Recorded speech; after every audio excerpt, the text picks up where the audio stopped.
اللہ فرماتا ہے ان اللہ لا یغیر ما بقوم حتی یغیروا ما بانفسہم، بے شک اللہ تعالیٰ اس وقت تک کسی قوم کی حالت نہیں بدلتا جب تک وہ قوم خود اپنی حالت بدلنے کی فکر نہ کرے۔ قوت فکر و عمل پہلے فنا ہوتی ہے جب کسی قوم کی شوکت پہ زوال آتا ہے۔ سچ کہا ہے، سوچنے سمجھنے اور بدلنے کی طاقت جب ختم ہو جاتی ہے آدمی کی، تب وہ زوال پذیر ہوتا ہے، گرنے لگتا ہے۔ جس کو یہ فکر ہے کہ مجھے بدلنا ہے، اللہ تعالیٰ کی طرف سے اس کے لیے دروازے اور کھولے جاتے ہیں۔ کچھ لوگ یہ سوچتے ہیں یہاں بیٹھ کر کے میں متقی بن جاؤں، میں بیٹھ کر کے اللہ کا ولی بن جاؤں، میں کچھ کام نہ کروں اور مجھے ہر گناہ سے بچنے کی عادت ہو جانا چاہیے۔ ایسا کیسے ہوگا؟ تمہیں شوگر سے بھی بچنا ہے اور بی پی سے بھی بچنا ہے، لیکن روز 1 کلو شکر بھی کھاتے ہو، 1 کلو نمک بھی کھاتے ہو، کیسے ہوگا؟ تمہارا خود کا عمل، تمہاری کوشش جب تک نہ ہوگی، اللہ تعالیٰ فرماتا ہے ہم نہیں بدلیں گے ان کی حالتوں کو۔ اور جب تم بدلنا چاہو گے تو اللہ کیسے بدلتا ہے پتہ ہے؟ اللہ اکبر، حدیث قدسی ہے، اگر تم ایک بالش بڑھ کر کے آؤ گے، اللہ فرماتا ہے 10 قدم بڑھ کر کے تجھے لے لے گا۔ اللہ کی رحمت 10 قدم آگے بڑھ کر تجھے لے لے گی۔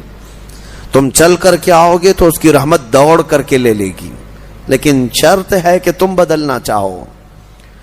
تم نے اگر جس دن یہ ارادہ کر لیا، عزم کر لیا، اللہ کی طرف سے مزید دروازے کھولے جاتے ہیں۔ لوگ یہ کہتے ہیں نا توبہ کرنے کے بعد بھی پھر وہی ہوتا ہے، چھوٹتا نہیں۔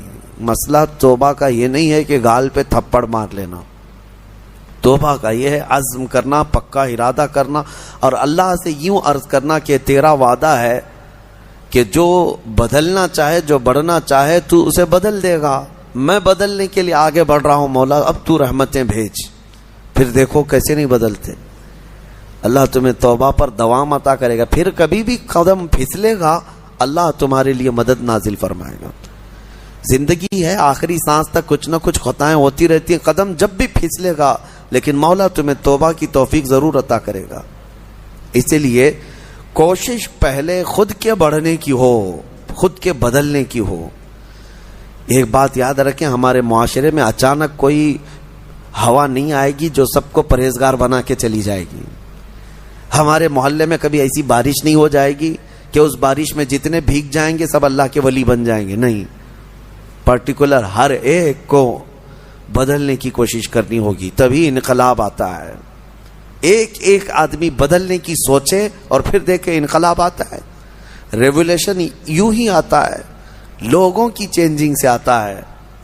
میں آپ کو بتاؤں، بدلنا چاہے تو اللہ تعالیٰ کیسے بدلتا ہے۔ آپ نے سنا ہے بشر حافی کے متعلق، بغداد میں شراب کا کام کرتے تھے، شراب کا کاروبار تھا۔ ایک بار انہوں نے ایک تحریر جس میں بسم اللہ لکھی ہوئی تھی، وہ زمین پر کیچڑ میں گری ہوئی تحریر کو اٹھا کر چوم لیا اور گھر پہ لا کر اوپر رکھ دیا۔ اللہ کو یہ ادا پسند آئی، اور اس کے بعد اس زمانے میں موجود ایک بزرگ کے خواب میں میرے آقا صلی اللہ علیہ وسلم تشریف لائے اور کہا جاؤ بشر کو اللہ کا سلام پہنچاؤ، جبکہ وہ شراب کا اڈا چلاتے تھے۔ تو اس بزرگ نے یہ سوچا کہ میرا یہ وہم ہوگا، 3 دن مسلسل خواب دیکھا، اس کے بعد آ کر کے بشر سے کہا اے بشر مجھے نہیں معلوم، لیکن مسلسل 3 راتوں سے میں خواب میں رسول اللہ کو دیکھ رہا ہوں، اللہ کی طرف سے تجھے سلام پہنچانے کا حکم فرما رہے تھے۔ تو مسلمان لیکن بھٹکے ہوئے، راستہ چینج تھا۔ اسی وقت اپنے شراب خانے سے باہر نکلے، چیخ مار کر کی یوں عرض کرنے لگے مولا تو یقیناً رحیم و کریم ہے، ستار ہے، ایک بسم اللہ کے ٹکڑے کی میں نے عظمت کی اور تو رب العالمین مجھے سلام بھیجتا ہے، لیکن اتنا ہی نہیں کہ ایک سلام آیا اور پھر اس کے بعد اپنا دھندا چلتا رہا۔ بشر حافی نے عزم کر لیا تھا، ارادہ کر لیا تھا کہ پلٹ کر کے میں اپنے اڈے کو دیکھوں گا نہیں۔ وہاں سے جو نکلے ننگے پیر نکلے اور زندگی بھر ننگے پیر ہی چلتے رہے، پھر چپل پہنے ہی نہیں، کیونکہ چپل چھوڑ کر کے باہر آئے تھے اس بزرگ سے ملنے کے لیے، اسی حالت میں نکل آئے۔ تو جب کسی کا پکا ارادہ ہوتا ہے تو اب اللہ تعالیٰ نے ان کے لیے ایسے دروازے کھولے، اللہ اکبر، وہ بغداد کے قطبوں میں شمار ہوئے ہیں۔ قطب الاقطاب تھے، اللہ کے ولیوں میں تھے. اور حد تو یہ ہے کہ ایک بزرگ نے دیکھا بغداد میں ایک کتے نے راستے پر پیشاب کیا ہے، پخانہ کیا شہر کے راستے پہ. اس بزرگ نے فرمایا جاؤ دیکھو آج بشر حافی کا انتقال ہو گیا ہوگا. تو لوگ جا کر کے معلوم کیے تو صحیح میں اسی دن حضرت بشر حافی کا انتقال ہوا تھا. اس بزرگ سے پوچھا گیا آپ کو کیسے خبر ہوئی؟ کہا کہ جب تک بشر حافی زندہ تھے پورے بغداد کے کسی راستے پر کوئی جانور پیشاب و پخانہ نہیں کرتا تھا، اس لیے کہ وہ ننگے پیر چلا کرتے تھے. اللہ نے ہر راستے کو ان کے لیے پاک کر رکھا تھا. یہ ہے رحمت الہی. جب بدلنا چاہے بندہ، مولا اس کے پیروں کو بھی چلنے کے لیے پاک راستے عطا کرتا ہے. میرے عزیزو، اسی لیے اعلیٰ حضرت نے ترجمہ بھی کیا کیا، اہدنا الصراط المستقیم کا. کیا اللہ تو سیدھا راستہ دکھا نہیں، چلا. کیونکہ اب میں چلنے کی کوشش کر رہا ہوں، میں آ گیا ہوں، نماز میں آیا ہوں، یہ سیدھا راستہ ہی تو ہے، لیکن اب آگے اے مولا تو چلا. جس کی بھی یہ دعا قبول ہوئی مولا کریم اس کو آخری سانس تک ہدایت پر رکھے گا، چلائے گا. لیکن میرے عزیزو، بنیاد یہی ہے. قرآن کی یہ آیت ہمیں بتاتی ہے تمہاری طرف سے شروعات ہو، پھر اللہ کریم کی طرف سے رحمتیں کھل جائیں گی. گھر میں بیٹھ کر کے صرف لوگ جو آسان نسخے چاہتے ہیں، واٹس ایپ میں دیکھو ابھی وظیفے بھرے ہوئے ہوں گے ہر جگہ سے. انسٹا میں، واٹس ایپ میں اتنے وظیفے آتے ہیں جو اللہ کے ولی بنا دیں گے 2 گھنٹے کے اندر. یہ پڑھنے سے وہ ہو جائے گا، وہ پڑھنے سے یہ ہو جائے گا.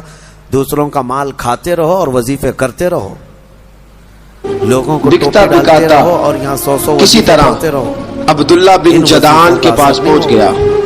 تمہارے اندر سے تبدیلی ہو، حرام کھا کر کے تم 1000 بار بھی ذرا اسلام کی روشنی چمکی نہ تھوڑی سی. آسمان تک نہیں جائے گا. حضرت ابوبکر صدیق رضی اللہ تعالیٰ عنہ اس رستے سے گزرتے تھے. آپ کو پتا ہے محبوب الہی اس رستے میں حضرت بلال کام کاج کیا کرتے، شادی ہونی ہے، بڑی محنت، بڑے جفا کش، بڑے ہمت والے. کچھ ڈھیلے پڑے ہو تو لے آؤ. حضرت صدیق اکبر نے ایک دن روک کے کہا بلال کب تک تو اتنے خداؤں کو پوجتا رہے گا، لیکن باہر آ کر کب تک تو اتنے خداؤں کو. اس کو لے جا کر کے اس نے جگہ جگہ ماتھا ٹیکے گا، یہ تجھے کبھی غلامی سے آزاد نہیں کریں گے. میں تجھے ایک دروازہ بتلاتا ہوں، اگر تو اس دروازے پہ آئے گا تو وہ تجھے مکے کی گلی سے اٹھا کے کعبے کی چھت پہ کھڑا کر دیں گے. گلی ہے میرے پاس، دامن مصطفیٰ سے جو بھی لکھتا وہ یگانہ ہو گیا، جس کے حضور ہو گئے اس کا زمانہ ہو گیا.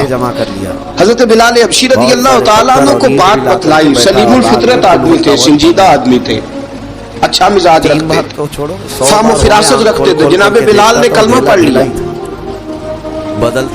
کلمہ پڑھ کے نا ہو گیا سورہ اخلاص. تو سب لوگوں نے کہا، بہت سارے لوگوں نے اپنا اسلام چھپا کے رکھا ہوا. دوسرے دن اٹھ کر کے آیا، سوچا کہ پتہ نہیں اور کیا پڑھے تھے. پوچھا محبوب الہی سے کہ آپ کیا پڑھ کر کے مجھے دیے تھے؟ کہا 3 بار قل هو اللہ احد کا سورہ پڑھ کے دیا تھا. کہا میں 1000 بار پڑھا، ابھی بھی ڈھیلا ہی ہے.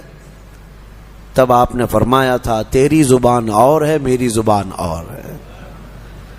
اللہ کریم اس کے ان بندوں کی ہر بات کی لاج رکھتا ہے جو اس کے لیے بدل جاتے ہیں، اس کے لیے چھوڑ دیتے ہیں ہر چیزیں. یقیناً آج آپ کے لیے بھی بہت ساری ہیں دعائیں، آپ کی مستجاب ہوں گی، اللہ آپ کی زبان میں اثر عطا کرے گا. اس کے لیے کچھ چیزیں چھوڑنے کی کوشش کرو، اس کے لیے کچھ نہیں بلکہ بہت ساری چیزیں چھوڑنا ہے. حرام چھوڑنا، میں آپ کو بتاؤں، یہ تو مسلمان کے لیے فرض ہے. بعض لوگ یہ کہتے ہیں میں شراب نہیں پیتا، پرہیزگار آدمی ہے، چوری نہیں کرتا، پرہیزگار آدمی ہے، جوا نہیں کھیلتا، پرہیزگار آدمی. نہیں، شراب نہیں پیتا، جوا نہیں کھیلتا، چوری نہیں کرتا، پرہیزگار نہیں، مسلمان ہے بس. مسلمان ہے بس. شک کی چیزوں سے بھی بچتا ہے تب پرہیزگار ہے، حرام چیزوں سے بچتا ہے تو مسلمان ہے. مسلمان کے لیے اتنا تو کرنا ہی ہے. جو شک والی چیزیں ہیں ان سے بھی بچتا ہے تب وہ اتقیاء میں ہے، پرہیزگاروں میں ہے. بہرحال اللہ کریم ہمیں خود کو بدلنے کی توفیق عطا فرمائے. آج پوری امت کے لیے یہ چیز ہے، پوری امت کے لیے. کاش ہمارا یہ پیغام ہر نوجوان تک پہنچے جو شب قدر میں اور جمعہ کی بھیڑ میں اور نہ جانے کتنی راتوں اللہ کی بارگاہ میں دعا کرتے رہتے ہیں، اے اللہ امت پر رحم فرما دے. ٹھیک ہے، دعا ہونی چاہیے، لیکن کیا صرف اور صرف ہم دعا کرتے رہیں اور اپنے آپ کو کبھی نہ بدلیں؟ کبھی نہ بدلیں. جتنے لوگ اس بھیڑ کی دعا میں شامل ہوتے ہیں تو پھر وہ اپنے آپ کو تبدیل کیوں نہیں کرتے؟ اللہ کی بارگاہ میں مانگ کر تو جاتے ہیں بھیک، فجر میں نہ نمازوں میں ان کا کوئی شمار ہے، نہ پھر رمضان کے احترام میں ان کا کوئی حصہ ہے.